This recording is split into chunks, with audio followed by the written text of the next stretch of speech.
Well, maybe it has something to do with certain presidential candidates disavowing evolution on national television. Who knows?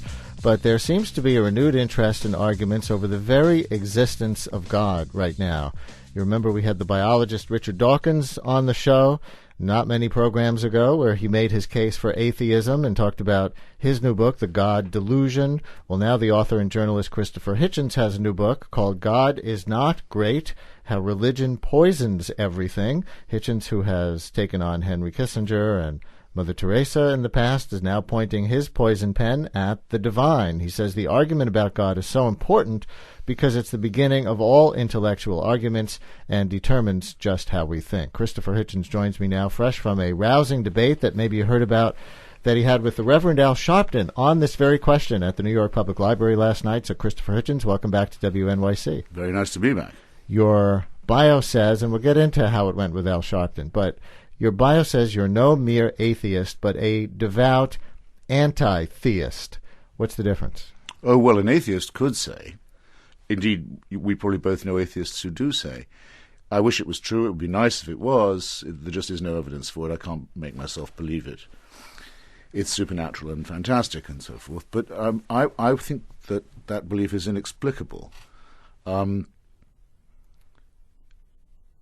If it was true, we would be confronted with the following: a permanent, unalterable dictatorship that invigilated every instant of our lives, from conception, presumably, until death, and well after, in fact, eternally. Dictatorship by God. Yes, permanent surveillance, the permanent negation of anything we could possibly mean by liberty or free will, a sort of celestial North Korea.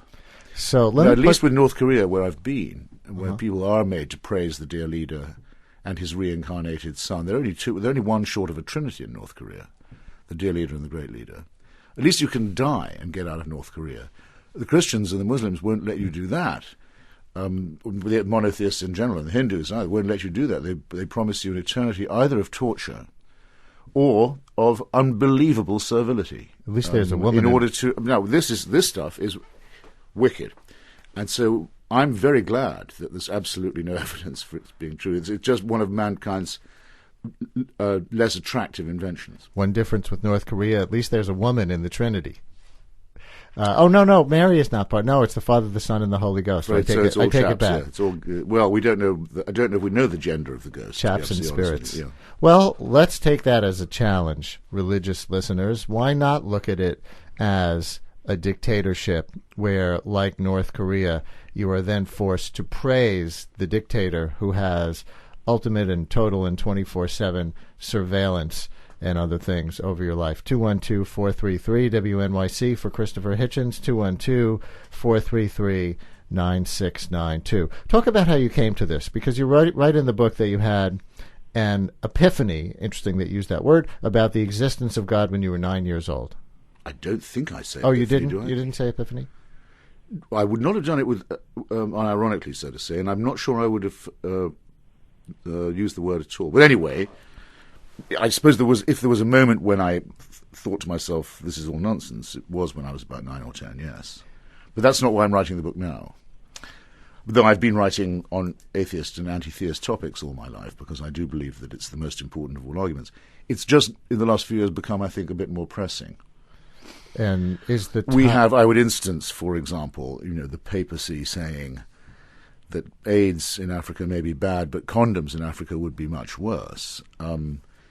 The attempt to destroy the economy of a small democracy in Scandinavia, Denmark, because its cartoonists were insufficiently deferential to Islamic fundamentalism. This is a pretty radical kind of a challenge to now, one things could say that I hold dear. The stupidity that you referred to in your introduction of not just having candidates who don't believe in the theory of evolution, but having an attempt made to teach nonsense to our children in schools under the fatuous name of intelligent design. The destruction of Iraqi civil society by the parties of God, the messianic settlers on the West Bank who hope to bring on the Messiah and Armageddon. All this kind of thing is converging, if you like. And there's a fight back. You mentioned Professor Dawkins. You might have added Daniel Dennett. Sam Harris, your humble servant, bedraggled fourth musketeer in this And just to be completely fair to you, maybe I just remembered the word epiphany as being in there because it seemed like an epiphany you were describing. Maybe you didn't actually use that word. No, well, look, it's not a word I absolutely eschew, but it seems a bit grand for my own case. You reserve the same derision, or almost the same derision for Eastern religions, and for the Dalai Lama, who you note is revered among many secularists in the West, which of course he is. But do you not see a difference between, say, Pat Robertson or Muqtada al-Sadr and the Dalai Lama? Well, to answer that question in reverse order, if I may, I would like to stress that my book isn't just an attack on what most people think of as the religious right. I have quite a long section in which I say that those who think that Dr. Martin Luther King was using the Exodus myth, for the liberation of black Americans, should be grateful that he was doing no such thing, because if he was following the teachings of Exodus, he would be saying that all other peoples who got in his way should be slaughtered or enslaved and genitally mutilated into the bargain, and the rest of it. He actually doesn't use any of the evils of genocide and enslavement that are mandated by the Old Testament. So, and in any case, I add, the case for the emancipation of black Americans was complete on its own terms. The case had been made by secular black spokesmen like Bayard Rustin and Philip Randolph, the people who actually organized the March on Washington, and so on. So I gather... So that the people who still have the explaining to do are those Christians who said that initially slavery and then segregation were biblically warranted, which, by the way, they both were. And then I say that people in whom secularists have illusions, such as the Dalai Lama, Mother Teresa, very much admired by secularists, are also to be distrusted. Their appeal is to unreason. The Dalai Lama claims to be not just a hereditary god, but a hereditary king. I don't believe that there can be such a thing. I certainly don't think there should be. Mother Teresa was a fanatic and a fundamentalist.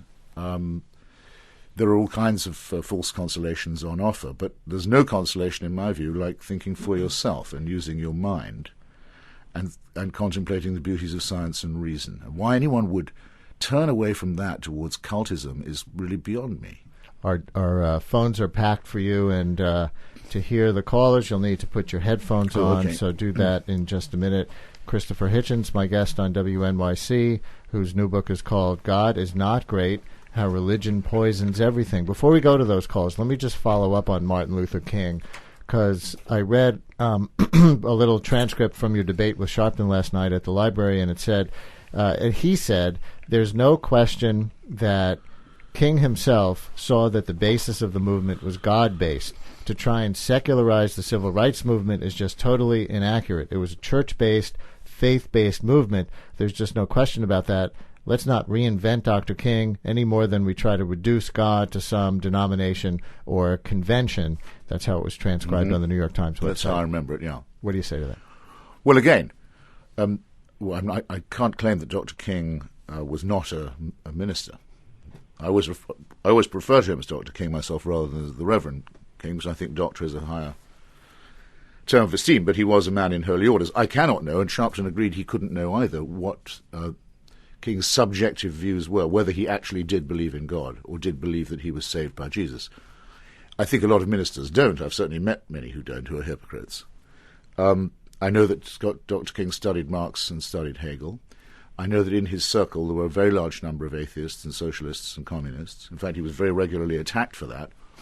They were as much the spine of his movement and his commitment as were the churches and congregations, but very plainly, and of course there's no reason to dispute this, is in the South at that time particularly, if you couldn't speak in the language of the pulpit, you couldn't get an audience. There was only one book everyone had read, if you follow me. If you wanted to use the rhetoric of "let my people go," you know what you're talking about, and so do they. And it was as long as it's not taken literally. And it was one of the few institutions, the Black Church, that wasn't under so much pressure from white America, that it was one of the few places where community could form and organized resistance could form. That's been historically true also. Save Irish nationalism has been, though it was started by Protestants, as a matter of fact, by the United Irishmen. They were mainly Presbyterians.